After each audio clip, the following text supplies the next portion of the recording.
Hello. Turn that off. Hello. On the drive home, I thought I'd share a minute quick review with you for watching Billions. I kind of was rewatching it again. I've watched different story arcs kind of over again, kind of just not really watching it all the way through, but just watching it in general. And a lot of it has been said before, but basically, if I may give a bit more of my, general opinion and spin on it, is that basically it's of two men. One a capitalist, the other one for the judicial system. He's for justice to make sure he's the economic police, basically. So if there's a crime that's not, it's more of a federal crime, not necessarily FBI, but corporate, insider trading, and he's all over it. And so these two guys are basically the same guy, because they're wrestling with morality and the erosion of morality, because they just want to get done what they want to get done, damn the consequences at times. And other times they're really big humanitarians, but when it's something they want, they will screw over anybody they can or have to in order to get their victory. Chuck Rhodes, one of the supposedly good guys, and I say supposedly because, when you're in the beginning, you think that the guy who's supposed to be on the side of truth, justice, the American way, is supposed to be the good guy in this, and Chuck Rhodes is typically supposed to be the good guy, but you come to see throughout the course of the series, he is not a good guy. He's sympathetic, sure, for his feelings of inadequacy, being a bit lost, being victorious, being downtrodden, but so he's sympathetic, but he's not the guy you really you root for. And the one you end up thinking you shouldn't like, you end up liking quite a bit, even not 100%, is Bobby Axelrod. And his job is to make money. That's his job. And where it all stems from is when we find out about his backstory is he was victimized by his father, so he was beaten and all that. So he said, I never wanted to be, at the under anyone else's thumb or power ever again. So that's why he's so hard on just trying to just be in charge of, not necessarily everything, but to be the winner of whatever moment in life he's at. And so it's a big complicated story. I mean, it goes on and on and on. But for 6 seasons, and hopefully 7 will come out soon, and hopefully it'll end soon, and we'll have Bobby back for the finale. Hopefully. I know, spoilers, but the point is that this show really shows that these two guys are on opposing sides, but they're basically the same person. They know how to get stuff done, and they're hard driven, and they're smart. These are not dumb people lobbing, grenades at each other. These are smart people who know how to do subterfuge and plans within plans. And you see the lowest these people go, and you see the highest these people go throughout the course of the series. And one of them is, for Bobby Axelrod, is getting into a plan with one of his employees who has terminal cancer, and gets him to pretend to turn in evidence and then die just before he gets turned in or taken in. And when he meets with the doctor saying how much time he has for an estimate, he says, oh, this guy's a good candidate for these new treatments that could, extend him a good 4 months, at least until the end of the year, until the holiday season. And that's what the guy wanted too, the employee. But what Axe really puts as mandate is loyalty to the company. Hell, when they took in, I think his name was Dollar Bill, the guy nuked his family so that the justice system wouldn't have any leverage over him. He sent an email saying, yeah, I cheated on my wife and in taxes and everything else. Here we go. Send. It's like, did he seriously just nuke his family for this job? And that's fierce loyalty. That's what Axe wants, is fierce loyalty to his company. And when people do not serve the company first, he gets rid of them. And a lot of it, the strategy these people use is risk versus gain. What can I risk for the most amount of gain? And they call the prisoner's dilemma and thought experiment and all that.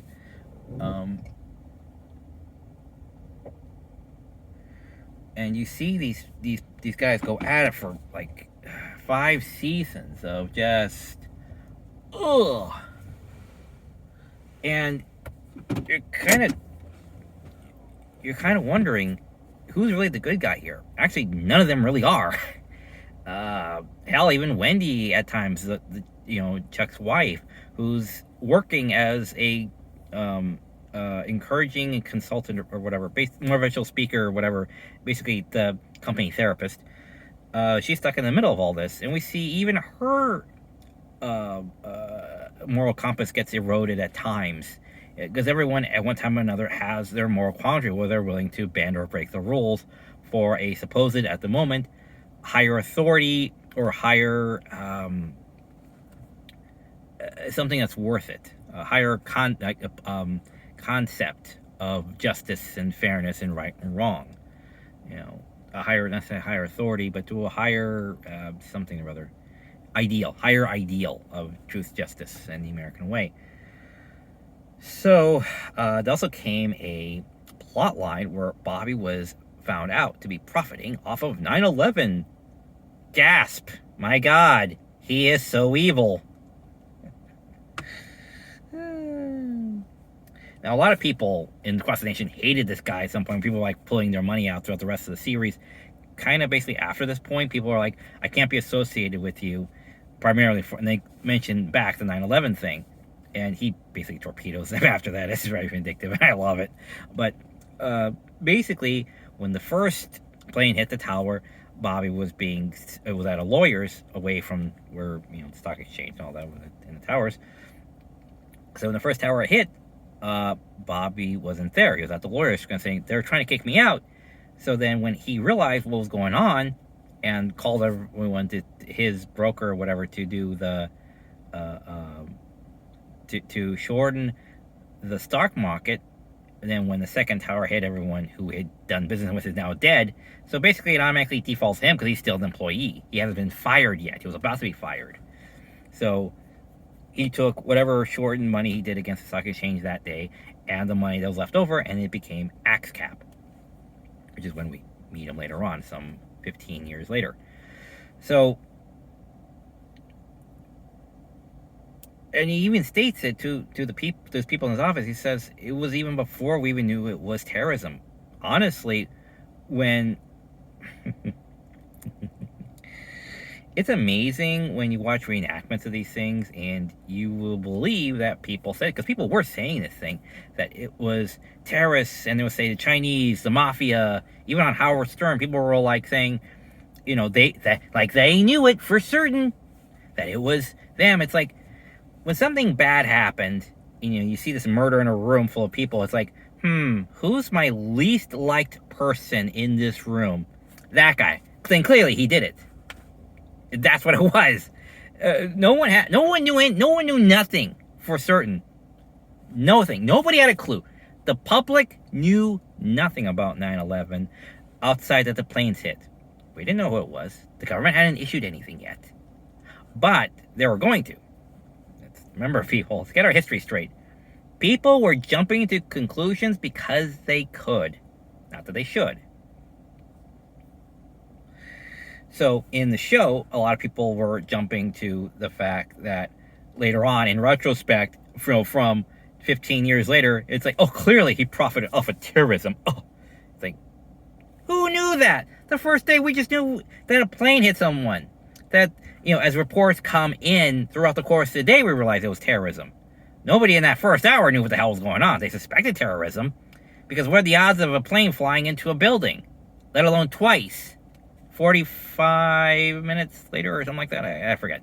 But the thing is, Bobby just did what his job was. That's the kind of person they want. They want high-functioning sociopaths on Wall Street, in businesses. That's what they look for. It's people who want to be go-getters, not to have compassion. So when one of their own did exactly what his job and title, his career was to have an event, whether it's a plus or a minus, when an event happens and you can profit off of that, and you have to force the clout to do that, then do it. That's the thing. That's his job. If someone profited off of the tsunami in Japan or the Lebanon explosion, oh well, we'll just give him a pat on the head and say, good boy or attaboy or whatever, making some money off of this sudden event. They're not us, and if it's somebody else, and we wouldn't care. But since it's here on U.S. soil, then everyone, gets up his back about it. And that's what kind of the point, is that he is not the bad guy. He's just an opportunist, but it seems so cold-hearted. While the rest of the nation was saying, oh God, he was like, quick, shorten the stocks. That's his job. That's the person he wanted to be, and that's what not society, but what that career has groomed him for, was to not go into shock and awe. It's move it, let's go. There's money to be made here. And what did he do with that money exactly? He gave of the what was it, $700 million ish he made. He gave $100 million to the firefighters fund, to the police, to all the people, the 9/11 victims. They were taken care of. He didn't have to do that. He didn't have to do that at all, but he did.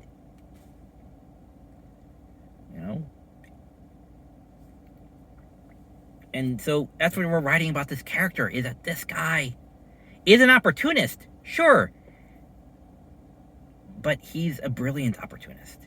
He's a character. You love him and you hate him. The guy with the employee who died, that was the lowest Axe had ever gone in the show, because he had not convinced, but planned with the employee to die at a particular amount of time in order to not go to trial. So that the case against him would then be thrown out because their witness died. So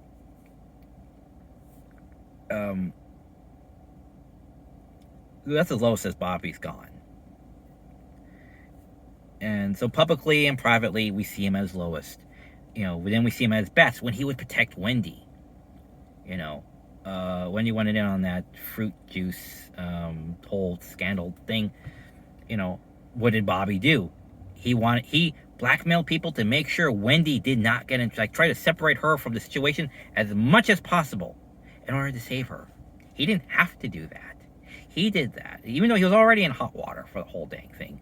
He didn't want Wendy to get pulled down into this muck with him by association, because she wanted in on that short too. So there's a lot of plotting and scheming and characters and moments of love and hate with these characters that you as the audience your mileage may vary depending on how you feel about these things and these historic, fictionalized versions of historical events, and it's nice to actually have a show that actually acknowledges 9/11 actually happened, as opposed to, yes, that thing that happened off screen that none of us really deal with in any of the cop dramas or procedurals. They just said 6 months later, yeah, now 9/11 was over, we're back to work. We wear the ribbons. That's it. And they at times reference 9/11 as something that had happened. So it's like, whatever. So again, this show is just brilliant.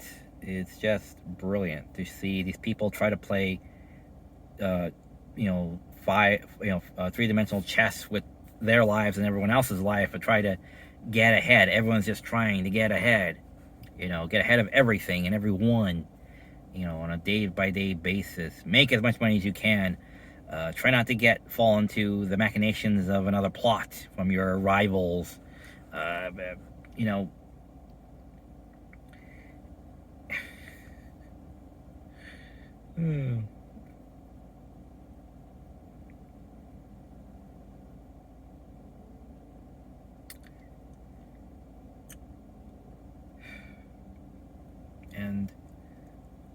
it's a dang good show. I just gotta say, it's a dang good show to show these characters, what they're capable of, the feats they can do, they can pull off. You know, everyone's a character. Even Wags, the second right hand man to Bobby Axelrod, is just a genius. The characters are written beautifully. It's directed flawlessly. You're with these characters every step of the way. Everyone that comes in and has the limelight for a few minutes of the episode or their own story arc, you're right along with them saying, okay, and then what? And then what? And then what? And so you're pulled along. Never once are you ever really bored. Not really. There'd probably be least uninteresting characters to you, sure, or plot lines you probably don't really care about. But there's always something going on in this show. Nothing's ever really just static. It's always some parts moving, like chess moves. Everything is planned. And deals are made, and it's just yikes. It's basically, it should be called Deals, the TV series, or Backroom Deals, the TV series, or anything. Also over breakfast. A lot of deals are made over breakfast, and it's good to see. I got a hair on my lips. It's good to see how, the one percenters like Bobby and everyone else who's rich on both sides of the fence here, see how they live, how they have 5-star sushi chefs in their kitchen that they hire to make their dinners for them. Bobby has this favorite, because it always goes back to his childhood, and it was his favorite hangout, this pizzeria. And in the beginning of the show, he becomes partners. He doesn't buy the guy out. He becomes partners with him because he wants to make the best pizza possible. And there's a whole plot line with that. Because Bobby always believes in quality. That was the whole thing about moon pies. I remember something. It was the brief plot line about moon pies, where moon pies were not as good as what they were. Why is that? They changed the recipe so they'd be cheaper, right? Because nothing's. Yeah. Remember they switched it to an off-brand, recipe. So more of the homemade recipe it originally started with. And so Bobby strives for quality. Everything's always has to be quality, top notch. The best artists, painter, the best, pizzas, the best moon pies, the best everything. And to see his life kind of take place where he had nothing to now he has like everything. He has like multiple mansions and apartments, and he runs a Fortune 500 company. He is, the king of his hand-built empire. And it's a joy to watch. Sorry, I have hiccups. I ate earlier and I just exercised coming back from the gym. Anyway, and to see Chuck, basically the same thing. He was kind of more born into money, but he's self-made career-wise. Yes, he went to Yale and all that stuff. And now he's here at the judicial system, fighting, inside trading and schemes and other, corporate machinations. But he does a lot of the same backroom deals. He does deals with people in order to pursue justice, as he defines it. But it's only when he defines it. Anything after that is my roomie, one of my roommates, Jack. So with everything going on in the series, up until the season 6, obviously, Bobby Axelrod leaves because of stuff. He had to leave the series because he's been on it for too long, and he said he wanted, much like Richard Dean Anderson, Andrew Lincoln, I believe his name was. He says, I just need to go home for a year or so, or 5. So basically, Bobby had to be kind of written out of the show for a while, and is now replaced by Mike Prince, who's apparently in the 6th season, season 5, constantly keeps upping Bobby every time he turns around.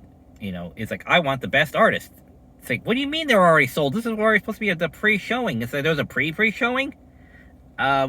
So every time he tries to go get something, you know, he's in the magazine for the 10 or 20 billion club. You know, Mike Prince is on the cover. You know, this, that, and the other thing. Every time he tries to get around Prince, Prince is there. Prince comes out on top. And so Prince has now, at the end of season 5, if going into season 6 and into the future, is now taken over Bobby's empire. So now we see the previous, you know, court of characters now having to serve Mike Prince. And they're like, this is not our boss. We do not respect him. But he is in charge of us and we want a job. So they're kind of stuck with him. So it's interesting to see Wags be, you know, be subservient to him. It's interesting seeing Wendy be helpful to him, having the other employees kind of like, I'm not buying this, I'm not buying this, I'm not buying this. There's these pitches and speeches this guy made. You could tell, like, they sound good because those are good speeches. Probably not written by him.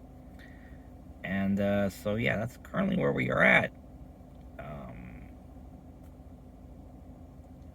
Again, the morality in the show is just, oh my god. Because it goes to show when you're in this game, you know, it's like the Game of Thrones, it's either you win or you die. And it's very cutthroat. That's why I like this show. It's everything's on screen. It's not, oh, it's over there. You know, that happened. So, again, it's an ensemble cast of like 40 people at any one given time. It doesn't feel cluttered. It doesn't feel too busy or too rushed. Everything kind of has its time and its place, and people's loyalties change. People try to break out on their own, you know, that sort of thing. People being brought back into the fold, you know, and all that. So you see what power does to people when people try to bring themselves up, even handmade, as much as Chuck and Rhodes are. Chuck and Bobby are. You know, you see where power and aspirations, you know, even though you came in with good intentions and brought yourself up by your own two hands, you know, you can still lose your way very easily because they want to be a winner by the end of the day. But they're too evenly matched. So it's a mutually assured destruction that if they try to keep one-upping each other, they're going to eventually destroy each other. There's not going to be a winner. So they had to sue for peace or broker peace or whatever, and then try to move on. As briefly as that was. So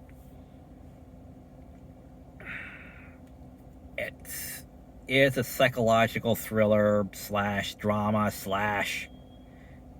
you know, people with money, people with power, people with, you know, ideals of justice. Not what justice is what justice means to them. Like Rhodes, what justice means to him is just stopping the bad guy at any cost. What he perceives as the bad guy at any cost, you know. And I'll just sum this up. It's one heck of a ride. It's probably been long enough for this little rant review, but yeah, it's interesting seeing, you know, people's perspective on things, you know, having the picketers outside Axe Cap about the tower. That only lasted like maybe a couple episodes before they finally got rid of that plot line altogether, so they barely reference it. But it was interesting just seeing how people react to, you know, what Wall Street does on a daily basis, you know, and how if it's them, you know, if it's to the nation to make money, you know, plus or minus, and then an event happens in American soil, how people are easily to turn on someone for doing something they've done their entire career, you know. I make money off of events, neither be good or bad. I see how to make money. And then you put that through, you know, and it's interesting seeing people society act like that. You know, it's like, I don't want to be associated with you, you know. And when people say that, it honestly sounds a lot very shallow, because it feels like I'm trying to save myself from this, you know. And it's like, you do realize he doesn't make a corporation before that hasn't changed, and he still made you money. You do realize that. And it's like, yes, but public image is a thing.